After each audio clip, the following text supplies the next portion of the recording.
और जैसा कि आप सभी जान रहे हैं, होली का त्यौहार चल रहा है। और इस त्यौहार के मौके पर आपको अपनी पढ़ाई से पीछे नहीं हटना है। पढ़ाई से पीछे हटने का मतलब आप समझिए कि जैसे होता क्या है कि कभी कभी ऐसा होता है कि जैसे हम पढ़ाई कर रहे हैं और पढ़ाई करते करते हमारा मतलब रिदम टूट जाता है। आप समझिए, रिदम बनाने में तो समय लगता है, लेकिन जब टूटता है तो उसमें समय नहीं लगता है। इसलिए आप रिदम को मत तोड़िए।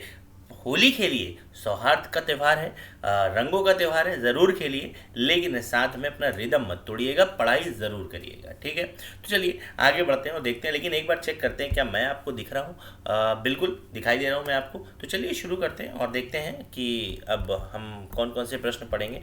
पहला प्रश्न आपकी स्क्रीन पे आने वाला है और मैं आपको बता दूं, देखिए ऐसा है, एसएससी सीजीएल की परीक्षाएं मेंस की चल रही हैं। अब इसके बाद जो परीक्षाएं होंगी वो होंगी एसएससी सीएचएसएल की। और अगर आपने ये प्रश्न कर लिए तो समझ लीजिए आप शक्तिमान बन जाएंगे। चलिए क्वेश्चन देखते। एक परीक्षा में 80% लड़के इंग्लिश में पास हुए और 85% लड़के गणित में पास हुए, जबकि 75% लड़के दोनों विषयों में पास हुए।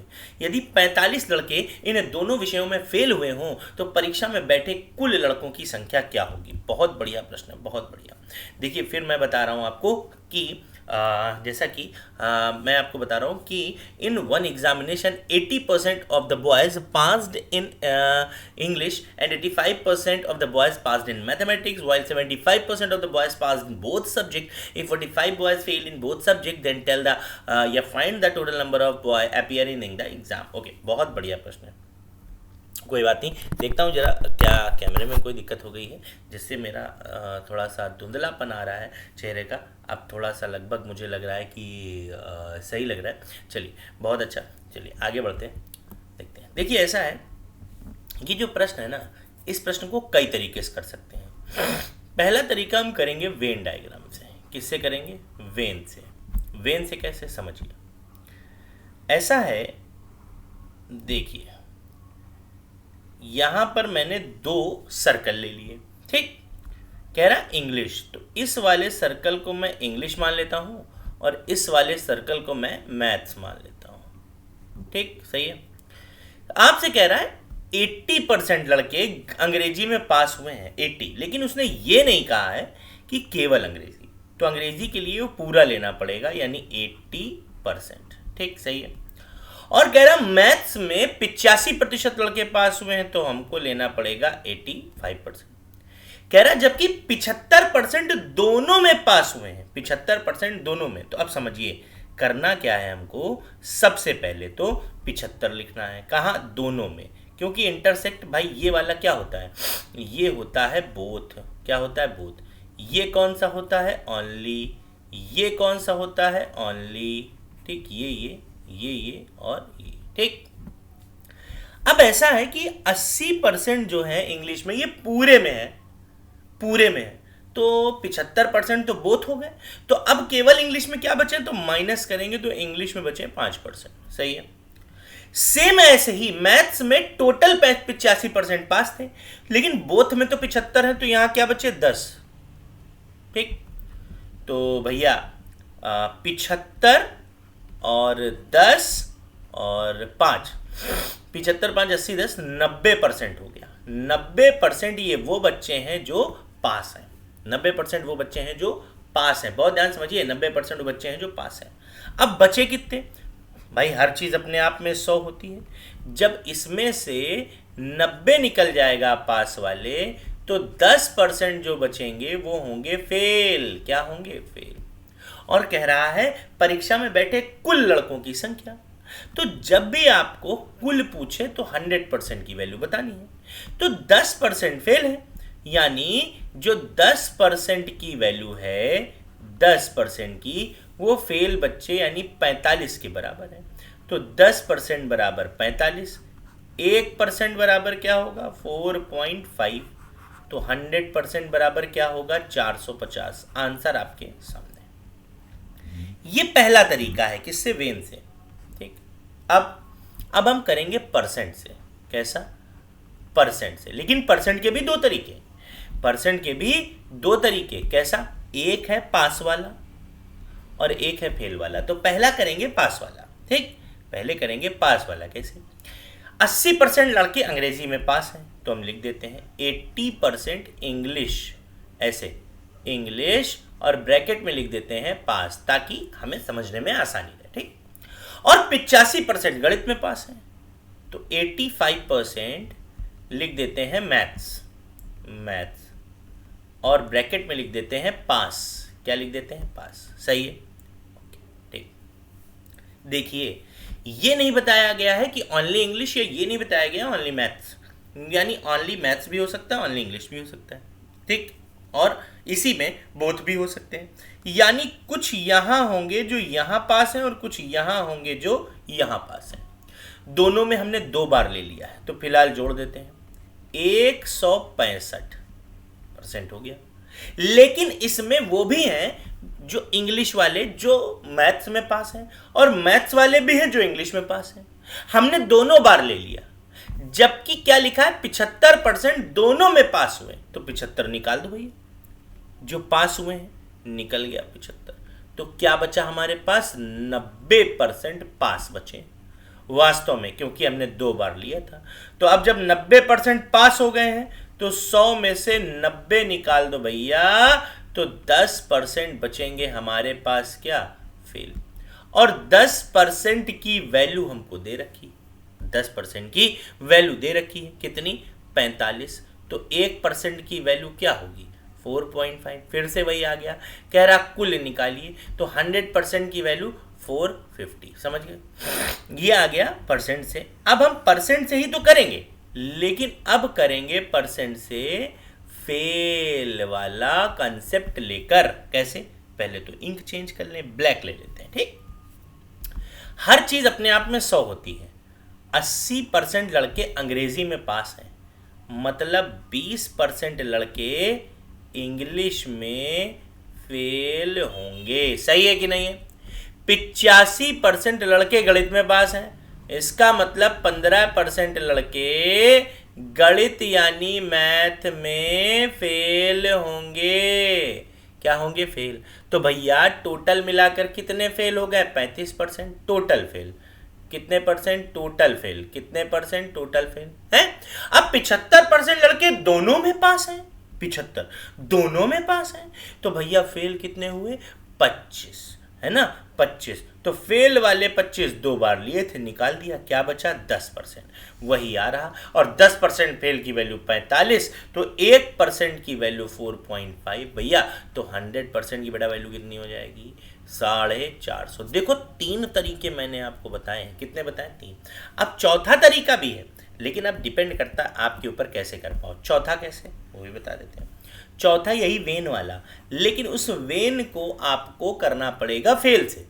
वेन को आपको करना पड़ेगा फेल से। कैसे? देखो ऐसा है, जैसे अभी मैंने 75 5 ऐसे लिया था, वैसे वो भी ले लोगे, ठीक। चलिए, तो आप करिएगा वेन से, कौन से? पास वाले से, ये फेल वाले से ये करिएगा और देखिएगा। चलिए अगले प्रश्न की ओर बढ़ रहे हैं। अगला प्रश्न बहुत बढ़िया। प्रश्न क्या है? प्रश्न ये है कि किसी स्कूल के 132 विद्यार्थियों में सफल छात्रों का असफल छात्रों से अनुपात 9:2 है। यदि 4 और छात्र उत्तीर्ण हो जाते तो सफल छात्रों का असफल छात्रों से क्या अनुपात होता? Out of 132 candidate of a school, successful student have a ratio of failed student as to 2. If 4 student had passed, what would have been the ratio of successful student of successful student? Sorry, सफल छात्रों का असफल, unsuccessful. Okay sorry, यहाँ unsuccessful होना चाहिए, लेकिन फिर भी 132 छात्र हैं, ठीक। 132, और इन 132 में पास और फेल का रेशियो है 9:2। पहले बांट देते हैं। कैसे? 132 बराबर 11 यूनिट, या 11 रेशियो, या 11 यूनिट, कुछ भी मान लो। तो 1 बराबर क्या होगा? 132 बटे 11, 11 एकम 11 दूनी 22 हो गया। अब इस 12 का उठाकर 9 में, 12 9 108, और इसका उठाकर 2 में, 12 दूनी 24। भैया ये कौन से बेटा? ये है पास के, और ये कौन सा है? फेल के। सही है, ठीक। अब कह रहा है यदि 4 और उत्तीर्ण हो जाते, तो 4 हो जाते तो माइनस तो इसी में से करते हैं, फेल वालों में से, तो 20 इधर से गए और हमने इधर 4 जोड़ दिया, और जैसे 4 इधर से निकाला 4 इधर जोड़ा तो हो गया 112 हो गया। और ये क्या रहा 20, 4 से काट दो, 4 से हम काटेंगे तो ये हमारे पास आएगा 4 दूनी 8 और 4 बटी 32, 28, 4 पंचे 20, 28:5 आंसर। देखिए आंसर आपके सामने। पहला वाला प्रश्न करने में थोड़ा सा टाइम लगा था, इसमें समय नहीं लगा। क्यों नहीं लगा भाई, ये छोटा था तो ये हो गया, हाँ अभी वो बड़ा था तो और बड़ा समय लगता। कोई बात नहीं, अगले प्रश्न की ओर बढ़ रहे हैं। अगला प्रश्न देखते हैं क्या है। बहुत बढ़िया। यदि 50 संतरों का क्रय मूल्य 40 संतरों के विक्रय मूल्य के बराबर है तो लाभ प्रतिशत बताइए। बहुत गजब प्रश्न है। If the purchase price of the 50 oranges is equal to the selling price of 40 oranges, then find that profit percentage। देखिए ऐसा है, सबसे पहले आपको ये बताना चाहिए कि हमें प्रॉफिट परसेंट निकालना हो या लॉस परसेंट। हमें दोनों के लिए फॉर्मूला चाहिए होगा डिफरेंस इनटू 100 और नीचे सीपी। अब आप सोच रहे होंगे डिफरेंस किसका, डिफरेंस चाहिए सीपी और एसपी का। सीपी और एसपी क्या मतलब, क्रय मूल्य और विक्रय मूल्य। देखिए कैसे, 50 संतरों का क्रय मूल्य बराबर है 40 संतरों के विक्रय मूल्य के।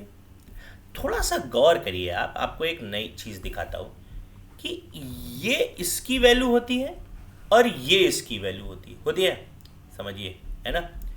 तो CP इज टू SP बराबर 40:50।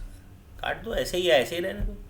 तो CP तो हमारी आ गई कितनी 40 और SP हमारी कितनी 50। तो डिफरेंस कितने का आया, 1 का, वही 10 का इंटू 100। और नीचे भैया, नीचे तो हम CP रखेंगे। CP गया कितनी बार जा रहा 25%। कितनी बार गया 25%। आंसर आपके सामने। देख लीजिए कितनी आसानी से इन प्रश्नों को सॉल्व कर रहे हैं। ठीक, तो ऐसे ही आपको करना है। ठीक, चलिए आगे देखते हैं। Aman can do some work in 18 days while Bablu can complete that work in 12 days. They started working together but Bablu left work 3 days before the end of work. How many days will it take to the complete work? बहुत बढ़िया प्रश्न है। ये थोड़ा सा अटपटा प्रश्न है लेकिन मैं करने का प्रयास कर रहा हूँ। देखिए ऐसा है, सबसे पहले समझिए हमसे क्या बोल रहा है कि अमन किसी काम को 18 दिन में करता है। जब हम टाइम एंड वर्क करते हैं तो टाइम एंड वर्क का रूल है क्या कि सबसे पहले हम ये देख लें कि कौन कौन है। अमन है और कौन है, बबलू। अमन और बबलू। अब आप में से जो बच्चे पढ़ रहे होंगे कोई अमन और कोई बबलू होगा, ठीक, तो गुस्सा मत होना भाई। अमन 18 दिन में कर रहा है और बबलू 12 दिन में। कितने दिन में, बबलू 12 दिन में। सबसे पहले हमें यह देखना होता है कि यहां पर क्या दिया है। दिन दिया है तो दिन लिख लिया, ठीक। अच्छा, अब हमें निकालना होता है जितने भी लोग हैं उनका एलसीएम, समय का एलसीएम। एलसीएम मतलब होता है पूरा काम। क्या होता है, पूरा काम। पूरा काम मतलब टोटल। तो 12 और 18 का एलसीएम आएगा 36। ये हमेशा करना है, 2 लोग हों, 3 लोग हों, 4 लोग हों, हमेशा। अब एलसीएम निकालने के बाद हमें वन टाइम वर्क निकालना है। वन टाइम वर्क क्या, अगर मिनट है, दिन है तो 1 दिन का काम, मिनट है तो 1 मिनट का काम, घंटा है तो 1 घंटे का काम। तो दिन है तो 1 दिन का काम, 1 दिन का काम, ठीक। तो भाग देते हैं 18 दूनी 36, 12 तियां 36। ये हो, यानी अमन 1 दिन में 2 काम करता है और बबलू 1 दिन में 3 काम, ठीक। अब आगे बढ़ते हैं। इतना तो करना ही था। कह रहा उन्होंने एक साथ काम शुरू किया परंतु बबलू काम समाप्ति के 3 दिन पहले काम छोड़कर गया। अच्छा, इसका मतलब क्या हुआ, इस लाइन से क्या फर्क पड़ा हमको। इस लाइन से यह समझ में आया कि बबलू काम समाप्त होने के 3 दिन पहले चला गया। इसका मतलब लास्ट 3 डेज, लास्ट 3 डे अमन ने काम किया है क्योंकि बबलू तो गया। अमन ने काम किया, अमन ने काम किया। लास्ट 3 डेज अमन ने काम किया। परंतु बबलू काम समाप्ति से 3 दिन पहले काम छोड़कर गया, 3 दिन पहले चला गया। तो 3 दिन पहले गया भाई, तो 3 दिन पहले काम छोड़कर गया, तो आखिरी के 3 दिन तो अमन ने काम किया।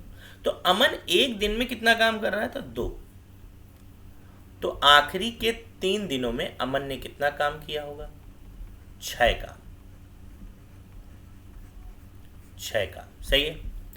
अब टोटल काम हमारे पास 36 था। अब अमन ने कितना कर लिया है? अमन ने तो 6 काम कर लिया। कितना बचा था? 30। और ये 30 काम भाई ये टोटल था, ये टोटल था। और ये क्या था? जो हो चुका है, हो चुका। किसने किया? अमन ने। ठीक, 30 काम पहले का है, ये पहले का। कब का? जब दोनों कर रहे थे, जब दोनों कर रहे थे, तो दोनों। तो 30 और दोनों कर रहे हैं एक दिन में 5 काम। कितना दिन लगा? 6 दिन। 6 दिन। आपसे कह रहा पूरा काम खत्म होने में कितना समय लगे, तो 6 दिन ये और 3 दिन ये, तो टोटल मिलाकर 6 और 3 कितने दिन हो गए? 9 दिन। आंसर आपके सामने हो गया काम। ठीक, चलिए आगे बढ़ते हैं। बहुत बढ़िया प्रश्न है भाई ये, बहुत बढ़िया। ठीक, चलिए देखते हैं। लिखा है 2 संपूरक कोणों में 44 अंश का अंतर है। 44 अंश का। अब आपसे कह रहा है तो उनमें से एक कोण बताइए। अब कह रहा है उनमें से एक कोण बताइए। जब 2 संपूरक कोणों में 44 अंश का अंतर है तो कह रहा एक कोण बताइए। अब एक कोण बताना है हमको। देखिए 2 तरह के कोण होते हैं। कोण क्या? जैसे एक होता है पूरक और एक होता है संपूरक। पूरक और संपूरक में क्या डिफरेंस है? पूरक को बोलते हैं सप्लीमेंट्री और संपूरक को बोलते हैं कॉम्प्लीमेंट्री। ठीक, तो पूरक क्या होता है? पूरक, पूरक कोण होता है जहां पर 2 कोणों का योग 90 अंश हो। और संपूरक यानी कॉम्प्लीमेंट्री क्या होगा? संपूरक जहां पर 2 कोणों का योग 180 अंश हो। ठीक, तो हमारा तो ये प्रश्न है ना। अब कह रहा 2 कोणों में 44 अंश का अंतर है, तो समझिए जरा, समझिए 44 अंश का। देखिए पहले इसको सेपरेट कर देते हैं ताकि आपको ध्यान रहे। 44 अंश का देखिए, अब ए और बी 2 कोण मान लेते हैं। कोण ए और कोण बी संपूरक हैं, तो योग तो 180 हो, लेकिन डिफरेंस भी बता रहा है। ए डिफरेंस भी कितना? 44 डिग्री। तो 2 ऐसी संख्या है जिसको जोड़ने पर 180 आए और घटाने पर 44 आ जाए। कैसे कर सकते हैं? समझिए भाई, ये विचित्र है। इसको करने का तरीका समझिए। तरीका ये है कि आप x x y मत निकालिए। ऐसा है, सबसे पहले 180 में से 44 घटा दीजिए। जो अंतर है हमेशा घटा दिया करो। अभी मैं एक एग्जाम्पल और दूंगा, ठीक है। घटा दिया तो 10 में 4 गया 6 और 7 बचा। 7 में 4 गया 3 और 1 बचा। जो बचा उसको बराबर कर दो। बराबर तो बराबर करेंगे तो 2 से बैक करेंगे। 2 छंग 12 और 2 अट्ठे 16, 68 और 68। अब एक में एक तो बड़ा होगा ना 44, तो 44 जोड़ दो। ये तो ये 8 4 12 और 1 6 4 10 और 1 11, 112 और 1 ये 68। आंसर आ गया भैया। देखो 112 और 68 हो गया 180। तो कह रहा एक कोण बताइए, तो ये और ये कोई जो कोण कह रहा वो बता दो। एक कोण 68 या 112। बड़ा पूछे तो बड़ा, छोटा पूछे तो पूछा। इसमें तो पूछा ही नहीं, तो जो पूछे वो बताइएगा। मैंने दोनों लिख दिए, इसलिए लिखा था कि एक कोण बताइए। प्रश्न आएगा तो उसमें कहेगा कि या तो बड़ा बताइए या छोटा। ठीक, अब देखिए इसको करा कैसे, फिर समझिए। ब्लू इंक लेते हैं। एक बता रहा हूं मैं। ऐसा है कि जैसे मैंने कहा कि 2 बच्चे हैं ए और बी, इनकी उम्र का योगफल 8 है, लेकिन दोनों की उम्र का अंतर 2 वर्ष है। 2 वर्ष। तो दोनों की आयु बताइए अलग अलग, या बड़े की आयु छोटे की।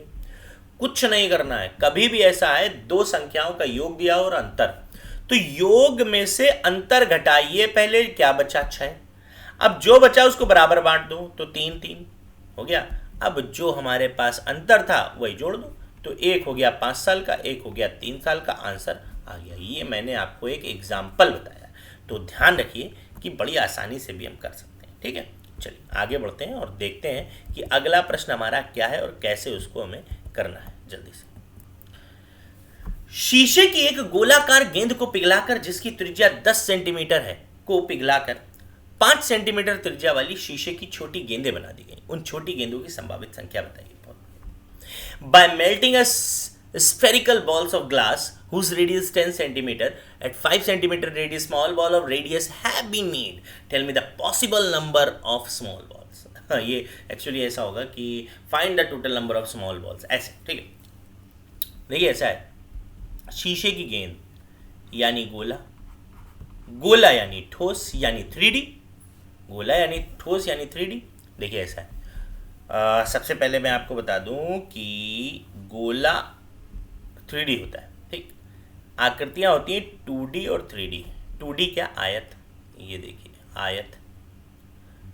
2D क्या होगा, वर्ग, ये वर्ग। 2D क्या होगा, सर्कल। 2D क्या होगा, ट्रायंगल। ठीक, 3D क्या होता है, ये समझिए। 3D होता है आयत नहीं, अब हो जाएगा ये घनाभ। क्या हो जाएगा, ये हो जाएगा घनाभ। घनाभ क्या हुआ, घनाभ। जैसे ये वर्ग नहीं, अब ये हो जाएगा घन। क्या हो जाएगा, घन। क्या हो जाएगा, घन। घन। ठीक, ये तो ऐसे ही गोला नहीं, अब ये ठोस हो जाएगा। क्या हो जाएगा, ठोस हो जाएगा। ऐसे ये भी, ये अब ये थोड़ी रहा, अब ये प्रिज्म बन जाएगा। क्या बन जाएगा, प्रिज्म, है ना, 3D। तो अब हमने बात की यहाँ पर गोले की, तो गोले की गेंदें, देखो गोले की गेंदें मतलब क्या हो गया कि कितनी गेंदें बनेंगी, पिघलाया गया तो जितना मटेरियल निकलता है वो होता है आयतन। तो गोले का आयतन मतलब घेरा जाने वाला स्थान, घेरा जाने वाला स्थान, या कह सकते हैं कि क्षमता। क्या कह सकते हैं, क्षमता। ठीक, तो गोले का आयतन होता है भैया 4/3 पाई r क्यूब। ठीक, कभी भी आपसे कहे कि संख्या बताइए कितना, भाई संख्या मतलब कितना, तो कभी भी कितने की बात आए, कितना, तो हमेशा डिवाइड करते हैं। क्या करते हैं, डिवाइड। कैसे, देखिए कैसे, ऊपर हम लिखेंगे बड़ी गेंद का आयतन, बड़ी गेंद का आयतन, और नीचे लिखते हैं छोटी गेंद का आयतन। क्या लिखते हैं, छोटी गेंद का आयतन। ठीक, बड़ी गेंद जिसकी त्रिज्या 10 सेंटीमीटर और छोटी गेंद जिसकी त्रिज्या 5 सेंटीमीटर, करते हैं बड़ी गेंद 4/3 पाई, आर मतलब रेडियस यानी त्रिज्या, तो कितनी है, 10 क्यूब होगा ना, 10 × 10 अपॉन 4/3 पाई इंटू 5 × 5 × 5। 4/3 से 4/3 पाई खत्म, 5 से काटा 2 बार, 5 से काटा 2 बार, 5 से काटा 2 बार, हो गया। तो कितना आ गया, लगभग संभावित संख्या क्या पूरी निकल आई, 8 गेंद हो जाएंगी। कितनी, 8 गेंद। आंसर आपके सामने, 8 गेंद हो गया। ठीक, चलिए आगे देखते हैं अगला क्वेश्चन। कह रहा है एक गोलक का कुल पृष्ठीय क्षेत्रफल 8 पाई वर्ग इकाई है। अच्छा, गोलक का आयतन, भैया ये भी वही है गोला। The total area of goal is the 8 pi category unit, find the volume of the goal. भाई ये भी ठोस है, ये भी ठोस है, ये भी ठोस। ठीक, देखिए ऐसा है, हम आपको बताएं, कह रहा है कुल पृष्ठीय क्षेत्रफल, तो पृष्ठीय क्षेत्रफल मतलब होता है 4 पाई r², ये होता है। मतलब क्या हुआ, जो मतलब जैसे कमरा बनाते हैं, आप कमरे की जो दीवार होती है उसमें पेंट करते हैं, वो पृष्ठीय क्षेत्रफल हुआ। वैसे ही उसके ऊपर पेंट करना। तो कह रहा है कि आयतन बताइए। अब पृष्ठीय क्षेत्रफल तो 4πr² है, और आयतन अभी लास्ट क्वेश्चन में आपने पढ़ा। आयतन आयतन बराबर होता है 4/3 πr³। तो आयतन के लिए तो 4/3 पाई का मान पाई, और अब r³ तो हमारे पास सिर्फ r³ की बात है। ठीक, अब इसने दिया है 8 पाई, इसका मतलब आंसर भी आना चाहिए उसमें, किसमें, पाई में। तो देखिए आयतन है, पृष्ठीय क्षेत्रफल दे रखा है कितना, 8 पाई। तो भैया पृष्ठीय क्षेत्रफल लेके आते हैं, 4πr² बराबर 8 पाई। तो सबसे पहले पाई से पाई खत्म कर दो, तो r² बराबर आया 2। क्यों, 4 से 8 कट गया। तो r बराबर क्या होगा भैया, √2। r बराबर √2 आ गया, √2 इकाई आ गया। अब कह रहा क्षेत्रफल बताइए, आयतन बताइए। आयतन क्या है, 4/3 पाई, देखते हैं, √2 √2 √2। ठीक भाई, यही होगा, रेडियस आ गई। तो 4/3 पाई। अब रूट का रूट में गुणा करो तो वही नंबर आता है, तो 2 √2, 2 का इसमें गुणा कर दो, तो ये हो गया 8 √2/3 पाई घन, यूनिट या इकाई, आंसर आ गया। या 8 √2/3 पाई, या यूनिट कहें, यूनिट क्यूब, या कहें यूनिट क्यूब, आंसर आपका आ गया। ठीक, समझ गए आप। चलिए ये भी आपको आ गया है। अब जल्दी से देख लेते हैं, कुछ नया सीख लेते हैं। नया आज हम सीखेंगे उन संख्याओं का वर्ग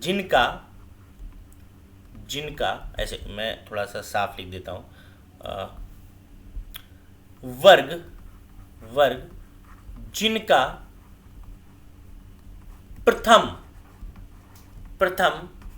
अंक 5 होगा, प्रथम अंक 5 हो, 5, जिनका प्रथम अंक 5 हो। सबसे पहले देखते हैं ऐसी कौन कौन सी संख्याएं हो सकती हैं। देखते हैं जिनका प्रथम अंक 5 हो। 51, ठीक, 52, ठीक, 53, ठीक, 54, प्रथम अंक 5 है, बस इन्हीं का सीखेंगे। 55, ठीक, इधर देखते हैं 56, 57, 58, 59, ऐसे। ठीक, करना क्या है ये समझिए। करना ये है कि आपको पता है कि 1 का स्क्वायर 0.1 भैया, 2 का स्क्वायर 0.4 और 3 का स्क्वायर 0.9 होगा, और होता ही है, इसी को ध्यान रखना है। ठीक, क्या करना है, सबसे पहले जिनका, देखिए इनका सबका प्रथम अंक 5 है, सबका प्रथम अंक 5 है, सबका प्रथम अंक 5 है, कुछ नहीं करना है। 5 का स्क्वायर करिए। ठीक, मैं लिख देता हूं पहली स्टेप, 5 का वर्ग करके दाईं तरफ वाला नंबर जोड़ते हैं, दाईं तरफ का अंक जोड़कर बाईं तरफ लिख देते हैं, बाईं तरफ लिखते हैं, लिखते हैं। कैसे, 5 का स्क्वायर क्या है, 25, वर्ग किया, दाईं तरफ का अंक जोड़ा, 25 और 1 26, लिख दिया बाईं तरफ, हो गया। जैसे 5 का स्क्वायर 25, 25 में 2 जोड़ दिया 27, 5 का स्क्वायर 25, 25 में 3 जोड़ दिया 28, ठीक। 5 का स्क्वायर 25 में 4 जोड़ दिया 29, 5 का स्क्वायर 25, 25 में 5 जोड़ दिया 30। देखिए जो कह रहा, 5 का वर्ग कर रहे हैं, 5 का 25, और दाईं तरफ का अंक जोड़ दे रहे हैं, तो 25 में 6 जोड़ दिया 31, हाँ, और बाईं तरफ लिख दिया। देखो 5 का स्क्वायर 25 में 7 जोड़ दिया 32, 25 में 8 जोड़ दिया 33, 25 में 9 जोड़ दिया 34। सही है। दूसरे स्टेप, दाएं अंक का वर्ग दाईं तरफ लिख देते हैं, दाईं तरफ लिखते हैं। ठीक, कैसे? 1 का स्क्वायर 0 1, 2 का स्क्वायर 0 4, 3 का स्क्वायर 0 9, 4 का स्क्वायर 16, 5 का स्क्वायर 25, 6 का स्क्वायर 36, 7 का स्क्वायर 49, 8 का स्क्वायर 64 और 9 का स्क्वायर 81। लो आंसर आ गया। ठीक, तो बस आज के सेशन को यहीं तक रखते हैं, मिलते हैं आपसे अगले वीडियो में। तब तक के लिए थैंक यू, नमस्कार। बने रहिए एसएससी चर्चा पर। सेशन को लाइक करिए, सब्सक्राइब करिए और शेयर करिए।